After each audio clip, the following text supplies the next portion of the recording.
একবার আর গুরু চলে গেছে তো শুরু হয়েছে পরে হ্যাঁ করছে কি তা মেম্বারের কাছ থেকে দস্তখত দিয়া সুরে লেগে গেছে গরুর বাজার এখন মালিকে খুঁজতে খুঁজতে গরুর বাজারে গিয়ে গাবতলি এই গরু আমার সুরে করে বলে রসিদ করেছি এখন দুইজনে মালিক লাগছে সুরে আমার মালিকের আমার এর মধ্যে এক মুন্সি যায় কাছে দিয়া না তখন বেলায় তফসির করে হ্যাঁ তাহলে খেলে মাইল করস বেলা আবার ভাষা আছে নোয়াখালী আর আপনার নোয়াখালী কেউ তাহলে আবার রাগ হইয়েন না বুঝাবেন লেগে পেটাছি নোয়াখালী কেউ তাহলে কই না বলে আমরাও কইছে বলবে না বুঝাবেন তখন কয় এই তাহলে কেন মাইল করছে কয় দেখেন না এটা আমার গরু আর সুরে কয় আমি রসিদ করে লইছি এটা আমার তখন বেলা কয় কিটা মক্কার বেগুনে মক্কার সবে রসুল্লে আমিন তোরা আমার আমিন মানুষ তা আমি কোরআন দেওয়া হয়েছিল এগুলো কোরআন দেওয়া হয়েছিল আচ্ছা তো ঠিক আছে কোরআন দিয়ে যদি হয়েছিল এটা কেন মানবে ইয়া আল্লাহ ঘুমাই গেছেন কোরআন দেখাইছিল তখন দুজন ঠিক আছে আপনি খাইছিল করে দেন কোরআন দা বেলা তখন কয় ওয়াতিনি ওয়াজাইতুনি আমি তোরে চিনি না তুইও আমারে চিনস না ও তোরে চিনি না ওয়াতিনি ওয়াজাইতুনি তোরা কই থেকে আসত কই যাইবে আল্লাহ কোরআনে কইছে ওয়া তুরে চিনি না আমি তোরারে চিনি না ওয়াহাজাল বালাদরে বলে ওয়াহাজাল বলদিল আমি আল্লাহ কোরআনে কইছে রে এই বলদ আমিনের বলো তো আমার তামিলে দেখা এখন এই কথা কইয়া বেড়া দেখা এখন শুনে খাইছ কি তুইও খাইলে না আমিও খাইলাম না মোল্লা দি কোরআন দেখাইছে করে লিয়ে থাকা আল্লাহ কি তো কইছিলি তখন রশিদ আছে তোর তুই জানে মালিক আর আমি যে মালিক আসলাম আমি বলা সাক্ষী সর মোল্লা রেখে ধরি বুঝলেন না তো এই জাতীয় অপব্যাখ্যা দেওয়া আর লাইন চুরি কইরা তার মতলব হাসিল করা আল্লাহ কইছে একটা আর লাইন হাদিসে কইছে একটা আগের লাইন পিছের লাইন আগের অংশ পিছের অংশ বাদ দিয়া অর্থ বিকৃতি কইরা যারা স্বার্থ হাসিল করতে চায় যারা দুনিয়ার স্বার্থের কারণে কারোর ষড়যন্ত্র শিকার হইয়া কোরআনের অপব্যাখ্যা দেয় আল্লাহকে অপব্যাখ্যা দেয় রাসূলকে অপব্যাখ্যা দেয় এই জাতীয় অপব্যাখ্যা দেয় বদনাম করে কোরআনের ব্যাখ্যা নিজের মন করা দেয় এদের হাত থেকে দ্বীনকে রক্ষা করার দায়িত্ব স্বয়ং রাসূল আলেমের কাছে দেয় তাই আলেমরা কোন অবস্থায় মেনে নিতে পারে না তারা সহ্য করতে পারে না দ্বীনের ক্ষতি তাই দাওয়াত ও তাবলীগ চলতনি আর বুঝলে না দাওয়াত ও তাবলীগের কাজ চলবে চলছে চলবে যদি কোন ঠিক না তবে ইঞ্জিনিয়ারের নেতৃত্বে না কার নেতৃত্বে আর যদি এখন লক্ষ্য করে দেখেন আজকে একটা ষড়যন্ত্র শুরু হয়েছে আমার দেখা লন্ডন আমেরিকা সহ বিশ্বের তো না হইল একটা 50টা রাষ্ট্রের কম না সহ তো দেখছি এমন কোন দেশ নাই যেই দেশে দাওয়াত ও তাবলীগের কাজ হয় না আর তো এটা এমন একটা মকবুল জামাত এটা উলামায়ে কেরাম দেওবন্দের উলামায়ে কেরামের তত্ত্বাবধানে শুরু হয়েছে আর তো ইলিয়াস রাহমাতুল্লাহ আলাইহি ওনার মাধ্যমে শুরু হয়েছে তিনি দারুল উলুম দেওবন্দ থেকে তিনি ইলমে ওহীর জ্ঞান হাসিল করেছেন এমন একটি মকবুল জামাত যে সারা বিশ্বে আমরা অনেক সময় জঙ্গিবাদ করতে পারি কারণ বড় সিলি মারি রাহ মারি হ্যান করুন ত্যান করুন কিন্তু দাওয়াত তাবলীগ ওয়ালারা ওয়াজও কোনো সিলিও দেয় এটা এমন এক জামাত এটা লবণ বেশি দিলেও কয় না আলহামদুলিল্লাহ কয়ে গিলে মাঝের এখান থেকে না এটা তারপর দিলেও কিচ্ছু কয় না এটা না পদের লোক আছে না সভাপতি হওয়ার কোন লোক এই কারণে বিশ্বের ইহুদি বেঈমান কাফেররা তারা দেখে যে এটার মধ্যে তো কোনো জঙ্গিবাদ সন্ত্রাসী কোনো কিছু কই আজকাল মাঝের এখান থেকে না কিন্তু তলে তলে লন্ডনের মতো দেশে লন্ডনের রাজধানীতে 13 একর জায়গা নিয়ে হলো মার্কেজ মসজিদ প্রতি সপ্তাহের সব গুজারিতে 5 থেকে 7 হাজার লোক জমা হয় তাইলে চিন্তা করেন বেঈমান কাফেররা চিন্তা করে দেখে যে ইদার দ্বারা ইদার না সন্ত্রাসী পাওয়া যায় না জঙ্গিবাদ করা যায় মাঝে কোনো কথা বুঝেন না আমরা তো সর মারলে হালটা সর দেবে এক কাজ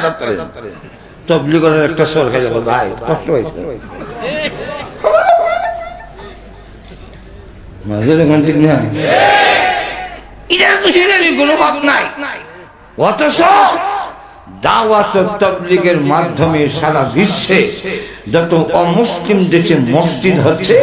বেশিরভাগ দাওয়াত ও তাবলীগ ওয়ালাদের মাধ্যমে বিশ্বে যত মুসলমান হয়েছে আমেরিকাতে গড়ে প্রতিদিন 15 থেকে 20 জন লোক কালিমা পড়ে মুসলমান হচ্ছে টুইন টাওয়ারে আমরা পত্রিকা আরো বেশি কাজ হইতেছে টুইন টাওয়ারে হামলার পরে অনেক আলিম উলামারও আটকাইলা কিন্তু দাওয়াত ও তাবলীগের আটকাইতে না কারণ কিছু কোয়া জানা তো জানা মাঝের এখান থেকে না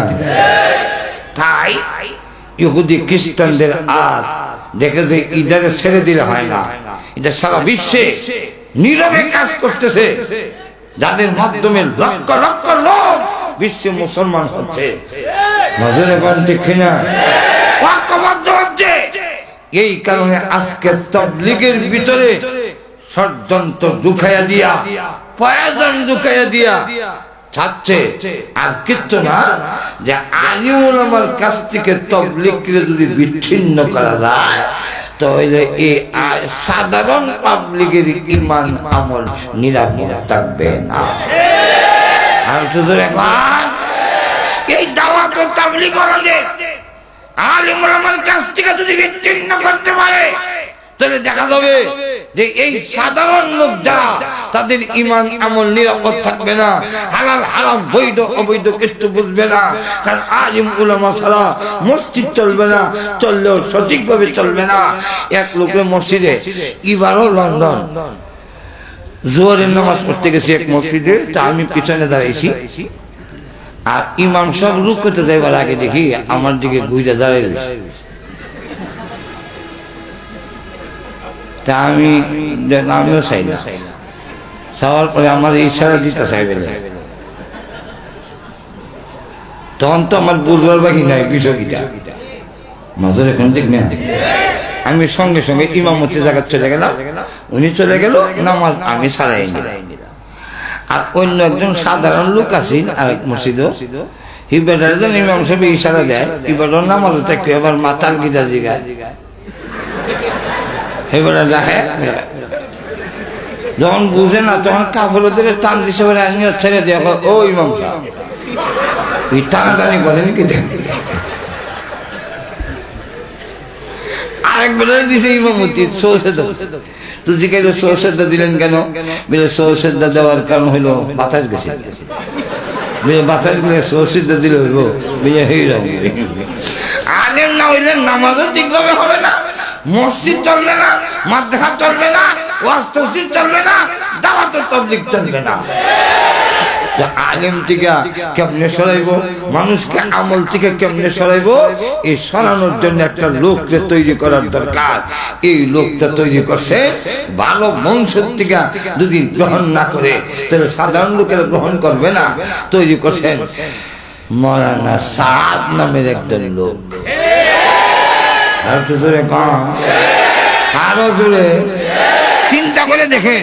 উনি এতটুক বুঝে না যে দাওয়াত তাবলীগে যদি কোনো পদের মানে কেউ চাহিদা নাই, কেউ পদ দেয়া টানাটানি করে না। আর উনি একটা লোক যদি পদটা ছেড়ে দিয়ে খালি কয় উলামায়ে কেরাম, দেওবন্দের উলামায়ে কেরাম যেভাবে বলবে আমি সেই সাথে পরামর্শের সাথে চলতে রাজি, এতটুকু যদি বলে সারা বিশ্বের দাওয়াত তাবলীগের আগুনটা 5 মিনিট লাগবে না, 2 মিনিটে নিবে না। সারা বিশ্বে আগুন লেগে রয়েছে, কিন্তু উনি ওনার পথ ছাড়তে রাজি হয় না। এতে বোঝা যায় সব ঘোষিত পদ দখল করে বসে আছে, কেউ তাকে আমির বানায় নাই, নিজে নিজে আমির হইয়া। কারণ ইলিয়াস রহমাতুল্লাহের বংশের এই অজুহাতে দাবি করে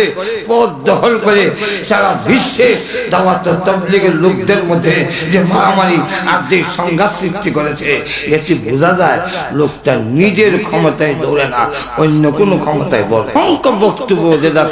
রসুলকে অ্যাটাক করে, নবীদেরকে অ্যাটাক করে, আল্লাহর উপরে অ্যাটাক করে,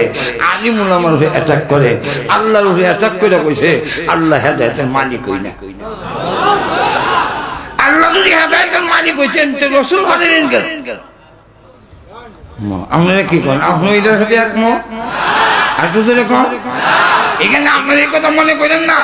আমাদের দেশে অনেক সময় কয় যে এখন তাবলীগওয়ালারা এই আলিম উলামা দরবারটা লাগাইছে, আলিম উলামা তাবলীগায় লাগায় মাঝে এখন ঠিক না?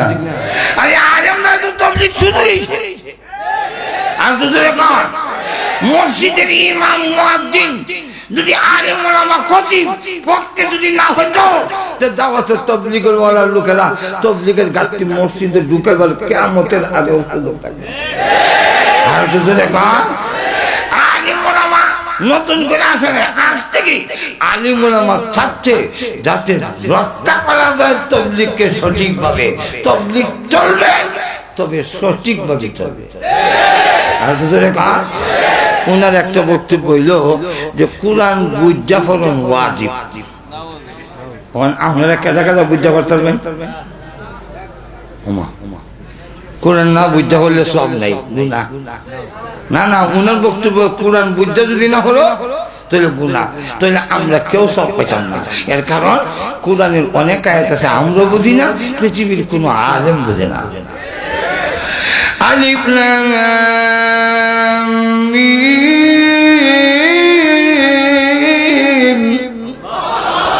এর অর্থ আল্লাহ ছাড়া কেউ জানে না। কিন্তু রসুল বলছেন আলিফ লাম মিম কে উচ্চারণ করলে কমের পক্ষে 30টা নেকি পায়, 100 না হয়। আপনি দেখবেন ওই সাইডে তো বসছে মশা কামড়া, তো মশা কামড় দিলে তাপা দিতে হয়, কামড় তো দিয়ে দিয়েছি, তাপা দিলে আর কি এর লেগা ওই কাছে গিয়ে একটা গাছ উঠে আনছে, এটা নাড়ায় যাতে মশা কাছে না। কিন্তু দেখা গেল এটা যে হানো লাগে এখানে খাদ্য তার জন্য ফেলে খাদ্য ছেড়ে কথা ছাড়া এটা কি আনলাম লাগবে খাদ্য কইটা দিয়ে সূত্রা গাছ লেগেছিল। সূত্রা গাছ বুঝেন আর না বুঝেন লাগে খাদ্য। সূত্রা গাছ আল্লাহর একটা সৃষ্টি, ইদার না বুঝতে লাগে যদি সুলকায়। আল্লাহর কোরআন আল্লাহর কালাম বুঝো আর না বুঝো তেলাওয়াত করে দেখো অ্যাকশন হবে। আর কিছুদিন আগে আমেরিকাতে এক কালী সবের তেলাওয়াত শুনিয়া 8 জন খ্রিস্টান কালিমা মুসলমান।